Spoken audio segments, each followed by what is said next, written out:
Okay, hello everyone. Sam here once again from 609 Sports Talk, coming to you guys here with another video about something I feel like we've talked about a little bit, but I would like to put some more emphasis on, and that is Vance Joseph and the Denver Broncos defense.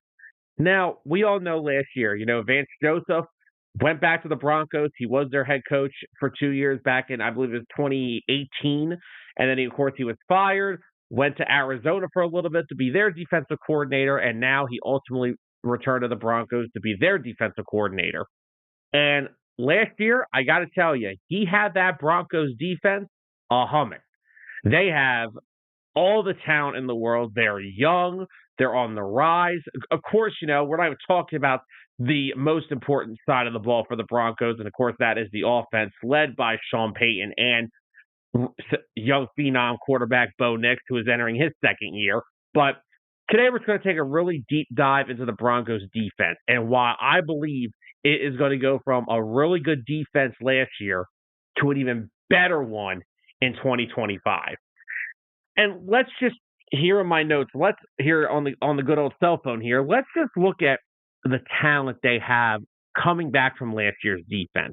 Look at their defensive line. Zach Allen, who they signed a couple years ago from the Cardinals, career high 8.5 sacks last year.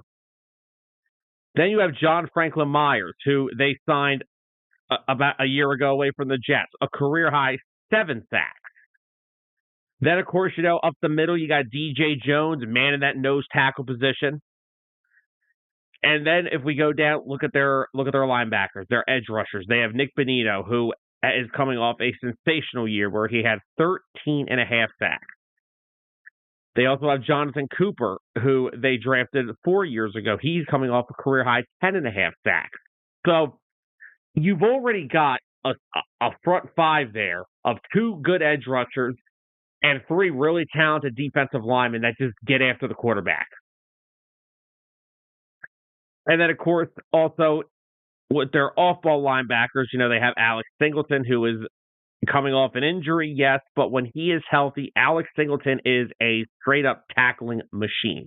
I am an Eagles fan. I watched him develop his game as an undrafted free agent here in Philly, and it's good to see him having a role on one of the best defenses in the league. And like I said, when he is healthy, he is strictly just nothing more than a tackling machine, and it's proven. Now, and then, of course, if we go into their secondary, they've had a solid one last year. They had Brandon Jones, who's coming off a year where he had 115 tackles and 3 interceptions. They had P.J. Lockett, safety, who started 15 games, had 73 total tackles. And, of course, they are manned by the best corner in football, the reigning defensive player of the year, Pat Surtain, who is coming off a year where he was just unbelievable. 45 tackles, 4 interceptions, and easily just the best corner in football. I don't think there's really much argument to be made that he is not. And, of course, they also have Riley Moss, who starts opposite of him. Riley had 86 tackles and 1 interception last year. And, of course, being the cornerback 2 in Vance Joseph's defense is very important because no one's throwing the ball past Surtain. So when you're going to be on the opposite of him, you're going to need to be able to hold your own. But I feel like just with a few acquisitions that the Broncos have made this offseason, I think Vance Joseph's already stacked unit. It's stacked before the offseason. It was a stacked unit. But now I think it's going to be even better. And let's just look at what they've added so far in the offseason. Granted, we're already in June, so they clearly thought they could upgrade the safety position. I know we said Brandon Jones, he had a really good year last year. P.J. Lock, he was okay. I wouldn't say he was great. So they go out in free agency and immediately go right after Talanoa Hufanga from the 49ers. My God, I hope I pronounced his name right. And Hufanga is another one. Like I said with Alex Singleton, when Hufanga is healthy, he is a playmaking, defense-changing type of safety. He can change your entire defense and bring an immediate impact when he is on the football field. Now, unfortunately, he has also dealt with his hand of injuries. After appearing in 17 games in 2023, which he had a career high 4 interceptions and 95 total tackles, he only played in 10 games the following year, still has 3 interceptions. And then, of course, this past year, he was limited to 7 games and having 38 tackles and no interceptions. So clearly, when Hufanga is healthy, he's a ball-hawking, playmaking safety that he just adds an edge to the back end of a team's defense. So if he is healthy going into Denver, that secondary is going to be ridiculous. And we're not done with the secondary yet. Because not only did they add Hufanga to that secondary, they also went in with the 20th overall pick in the draft and drafted Jahdae Barron from the Texas Longhorns. Now, if we know one thing, that Texas Longhorns defense last year was one of the best in the nation. I mean, they had guys like Barron, they had Andrew Makuba, who of course went to my Eagles, who I'm really excited to see as a rookie. But Barron just brings so much versatility in a defensive back. He can line up outside. He can line up in the nickel. He could probably play a little bit of safety if you desperately needed him to. So it's going to be really exciting to see what Vance Joseph can do with a guy like Barron who can kind of move all over the football field. And if they have a healthy secondary, which hopefully they do, it's potential it could be one of the best, if not the best in football, with Pat Surtain, Riley Moss, Jahdae Barron, Brandon Jones, Hufanga. That alone easily makes them one of the best secondaries of football.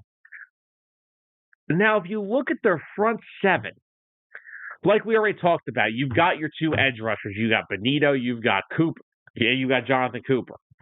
If they just continue to blossom the way that they did last year, then there's nothing to worry about. I mean, you're basically, Vance Joseph is essentially running a 3-4 style defense, and your 2 defensive linemen who are not really asked to be pass rushers in that defense all the time, and Zach Allen and John Franklin Myers, they both had 7+ sacks last year. And then, of course, you got big DJ Jones clocking up the middle as your nose tackle. But a move I really liked that the Broncos made this offseason was also addressing their off-ball linebacker spot. Yes, Alex Singleton, I just said it. He's a tackling machine when he's healthy. He is coming off an injury. They also took another gamble on a sometimes off-injured 49ers player. Not only did they add Hufanga, they went and signed Dre Greenlaw. And I will always say that Fred Warner is the best middle linebacker in the NFL.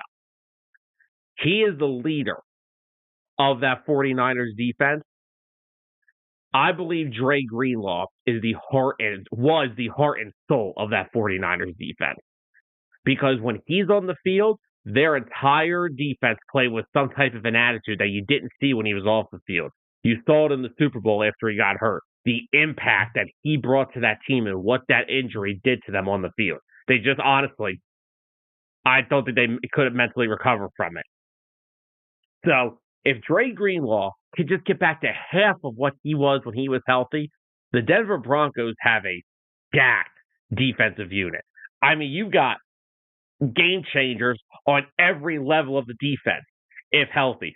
Secondary, Hufanga, Surtain, Barron, just to name a few of the guys there. Linebacker, Greenlaw. Defensive line, Allen, Franklin Myers. Edge rushers, Benito, Jonathan Cooper.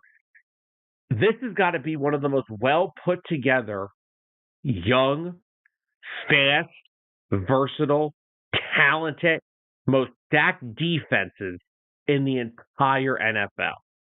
And in my opinion personally, I think the Denver Broncos have the potential to be the best defense in the NFL this year. And it will take a lot of pressure off of Bo Nix and Sean Payton if they do so.